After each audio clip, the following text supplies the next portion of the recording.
Hi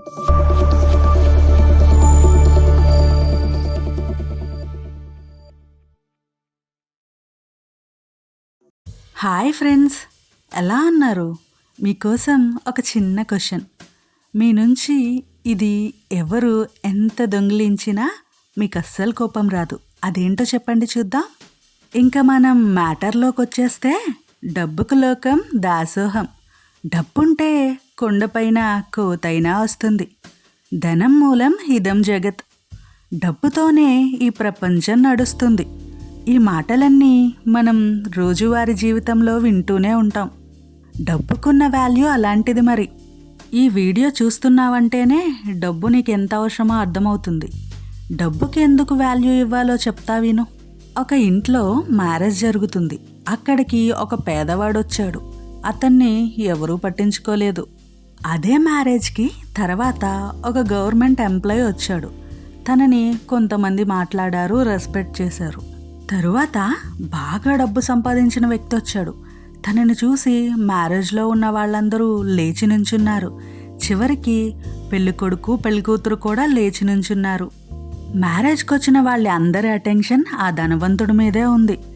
తనతో మాట్లాడడానికి try చేశారు, సెల్ఫీస్ దిగారు, చాలా రెస్పెక్ట్ ఇచ్చారు.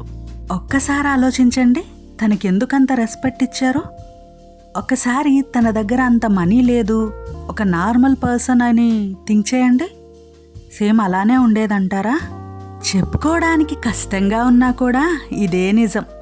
ఈ ప్రపంచంలో డబ్బుకున్న విలువ మనుషులకి లేదు. డబ్బుకున్న విలువ చదువుకి లేదు.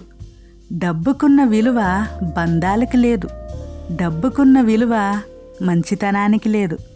డబ్బుకున్న విలువ నిజాయితీకి లేదు. మనం అనుకుంటాం, ఎందుకు లేదు, మనీకి విలువ ఇవ్వద్దు, వాడుకోవాలి అంతే అని. కానీ నీ దగ్గర మనీ ఉంటే నీకిచ్చే విలువ మారుతుంది. ఏమంటావు? అందుకే మన పెద్దలన్నారు, డబ్బుకు లోకం దాసోహం అని. నీకొక చిన్న టిప్ చెప్తా, ఇది చేసి చూడు. మనీ నిన్ను వెతుక్కుంటూ వస్తుంది. డబ్బు ఎవరి దగ్గర ఉంటుందో తెలుసా? దానిని ఎవరైతే పెంచి పోషిస్తారో, రెస్పెక్ట్ చేస్తారో వాళ్ళ దగ్గర ఉంటుంది. అలా కాకుండా ఎవరైతే దానిని పెంచరో, రెస్పెక్ట్ చేయరో, ఖర్చు చేస్తారో వాళ్ళ దగ్గర ఉండదు. దీనికి ఒక చిన్న ఎగ్జాంపుల్ ఇస్తా విను. ఒక యజమాని తన దగ్గర ఉన్న 3 పనివాళ్లను పిలిచి ఇలా చెప్పాడు, నేను వేరే దేశానికి వెళ్తున్నా. ఇంతవరకు మీరు నా కోసం చాలా కష్టపడ్డారు. మీకోసం ఏమన్నా చెయ్యాలి అనుకుంటున్నా అని చెప్పాడు. ఇలా చెప్పి ఆ యజమాని మొదటి పనివాడిని పిలిచి 1000 గోల్డ్ కాయిన్స్ ఇస్తాడు. రెండో పనివాడిని పిలిచి 500 గోల్డ్ కాయిన్స్ ఇస్తాడు. మూడో పనివాడిని పిలిచి 300 గోల్డ్ కాయిన్స్ ఇస్తాడు. ఇలా ఇచ్చి, నేను వెళ్తున్నా, తిరిగొచ్చి మళ్ళీ తీసుకుంటా, వీటితో మీరేదైనా చెయ్యండి అని చెప్తాడు. ఆ డబ్బుతో మొదటి పనివాడు ఒక పొలం కొని వ్యవసాయం చేస్తాడు. చాలా కష్టపడి పండిస్తాడు. రెండో పనివాడు తనకిచ్చిన డబ్బులతో కొన్ని ఆవుల్ని కొని పోషిస్తూ ఉంటాడు. మూడో పనివాడు ఇలా అనుకుంటాడు, నా యజమాని అసలే పిసినారి, తను తిరిగొచ్చి ఈ డబ్బు అడిగితే నేను ఇవ్వకపోతే నన్ను చంపేస్తాడు అని ఆలోచించి ఆ కోట వెనకే ఒక గొయ్యి తవ్వి ఈ డబ్బుని దాంట్లో పెట్టి పూడుస్తాడు. అనుకున్నట్లుగానే కొంతకాలం తర్వాత యజమాని తిరిగొస్తాడు. తిరిగొచ్చి మొదటి పనివాడిని పిలిచి డబ్బేం చేశావు అని అడుగుతాడు.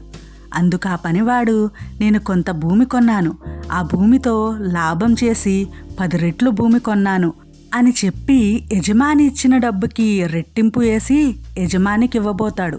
అందుకు యజమాని మెచ్చుకొని, నా భూమి అంతటికి నిన్నే యజమానిగా ఉంచుతున్నా అని చెప్పి పంపిస్తాడు. తరువాత రెండో పనివాడిని పిలుస్తాడు. ఆ పనివాడు వచ్చి, యజమాని, నువ్విచ్చిన డబ్బుతో నేను ఆవుల్ని కొన్నాను, అవి మందల్లా తయారు చేశాను అని చెప్పి యజమాని ఇచ్చిన డబ్బులకి డబ్బలేసి ఇవ్వబోతాడు.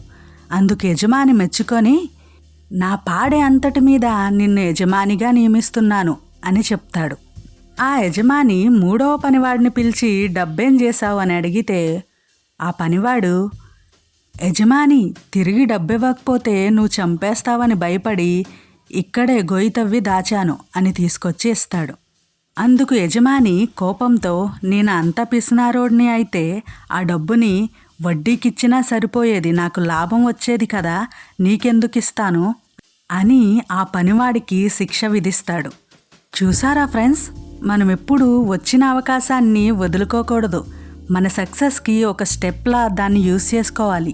అలా యూస్ చేసుకున్నారు కాబట్టే మొదట వచ్చిన 2 పనివాళ్ళు లాభాలని పొందగలిగారు. ఈ వీడియో మీకు నచ్చినట్లయితే లైక్ చేయండి. ఇలాంటి మరెన్నో వీడియోల కోసం నా ఛానల్ని సబ్స్క్రైబ్ చేయండి. Please support me.